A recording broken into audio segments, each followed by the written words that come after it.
Hello mga ka-Berks, good afternoon. Gagawa po tayo ngayon ng soap.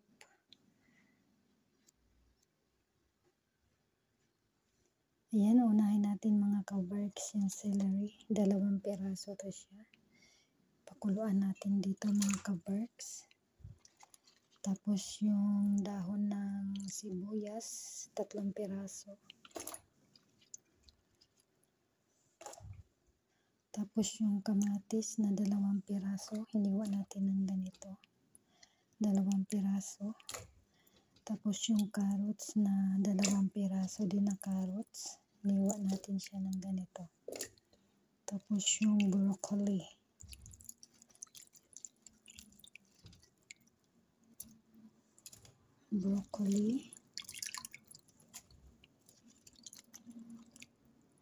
Tapos yung loya. Ginger. Ayan, ginger. Tapos yung pilpil akdar at sal sa Pinas. Tapos ito siya. Yun lang po yung ating gagawing soap ngayon. Pakuluan natin siya dito ng 10 minutes. 10 minutes natin siyang pakuluan. Pagkatapos natin siya pakuluan mga ka-Berks, i-blend natin siya. Tapos yung ating sangkap, ito siya, 1 kutsara na kamon. Tapos yung black pepper, kaunting black pepper. Tapos yung salt, yung asin. Ayan, lagyan natin siya ng asin. Pakuluan natin siya ng 10 minutes.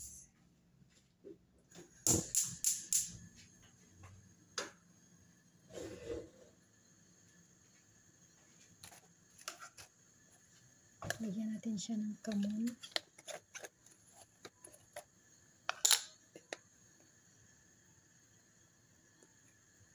Isang kutsara na kamon.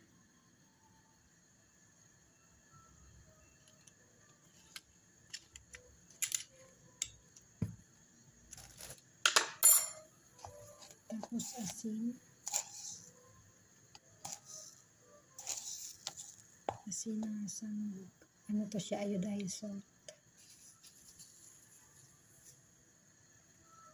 Tapos kaunting pilpil aswad.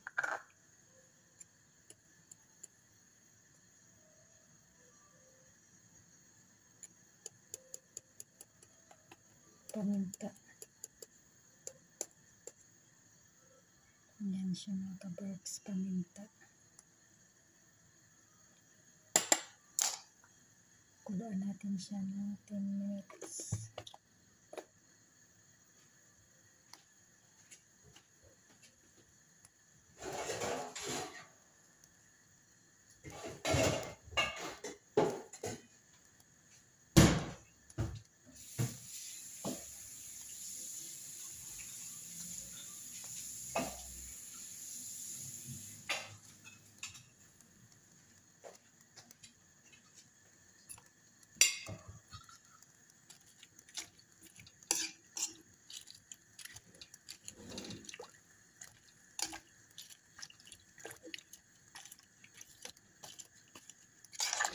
Takpan muna natin siya.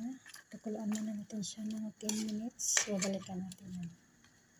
Para i-blend natin siya. Ito yung ating soap ngayon sa mga nagda-diet na person. Para to sa mga nagda-diet. Sa mga diet person.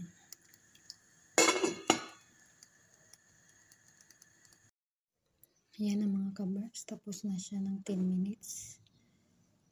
Ano na natin siya, i-blend.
siya.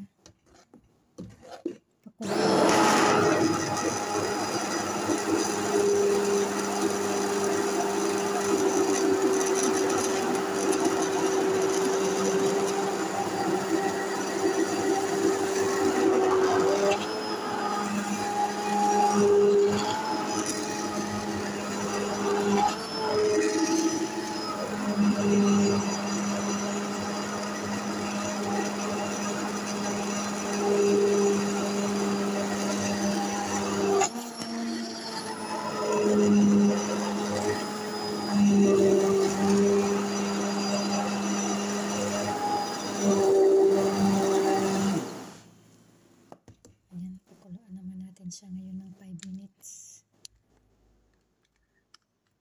Saka na siya pwedeng kainin. Pag napakuluan ng 5 minutes, saka na siya isiserve.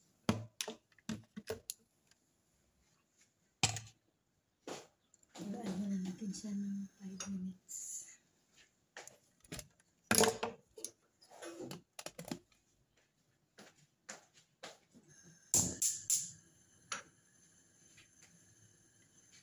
Minutes ulit mga kaberk, saka natin siya isaserve. Yun na siya ang ating soup. Pakuluan lang siya ng mga 5 minutes, okay na siya. Siserve na siya. Thank you for watching mga kaberks. Don't forget to like and subscribe. Thank you. God bless everyone.